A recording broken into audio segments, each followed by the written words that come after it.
വളരെ നാളായിട്ട് സൂര്യനെയോ നക്ഷത്രങ്ങളെയോ കാണാതെയും വല്ലാത്ത കൊടുങ്കാറ്റ് അടിച്ചുകൊണ്ട് ഇരിക്കയാൽ ഞങ്ങൾ രക്ഷപ്പെടും എന്നുള്ള ആശ ഒക്കെയും അറ്റുപോയി.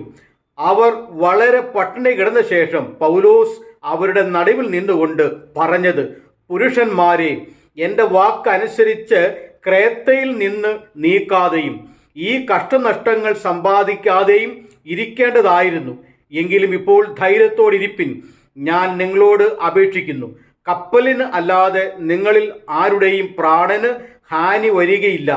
എൻ്റെ ഉടയവനും ഞാൻ സേവിച്ചു വരുന്നവനുമായ ദൈവത്തിൻ്റെ ദൂതൻ ഈ രാത്രിയിൽ എൻ്റെ അടുക്കൽ നിന്ന്, പൗലോസേ, ഭയപ്പെടരുത്, നീ കൈസരുടെ മുമ്പിൽ നിൽക്കേണ്ടതാകുന്നു. നിന്നോടുകൂടെ യാത്ര ചെയ്യുന്നവരെ ഒക്കെയും ദൈവം നിനക്ക് ദാനം ചെയ്തിരിക്കുന്നു എന്ന് പറഞ്ഞു. അതുകൊണ്ട് പുരുഷന്മാരെ, ധൈര്യത്തോടിരിപ്പിൻ. എന്നോട് അരുളി ചെയ്തതുപോലെ തന്നെ സംഭവിക്കും എന്ന് ഞാൻ ദൈവത്തിൽ വിശ്വസിക്കുന്നു.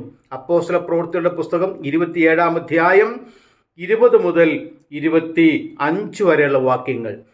പൗലോസ് അപ്പോസ്തലന്റെ വാക്ക് കേട്ട് കപ്പൽ ക്രേത്തയിൽ നിന്നും നീക്കാതിരുന്നുവെങ്കിൽ ഈശാനമൂലം എന്ന കൊടുങ്കാറ്റ് അതിന് നേരെ അടിക്കുകയില്ലായിരുന്നു, കപ്പൽ അപകടത്തിൽ പെടുകയില്ലായിരുന്നു. ദൈവത്തിൻ്റെ ആലോചനയായിരുന്നു പൗലോസ് പറഞ്ഞത്. പക്ഷേ കപ്പൽ യാത്രക്കാർ, കപ്പലിൻ്റെ ക്യാപ്റ്റനും മാലൂമിയും പൗലോസിൻ്റെ വാക്ക് അവർ അവഗണിച്ചു.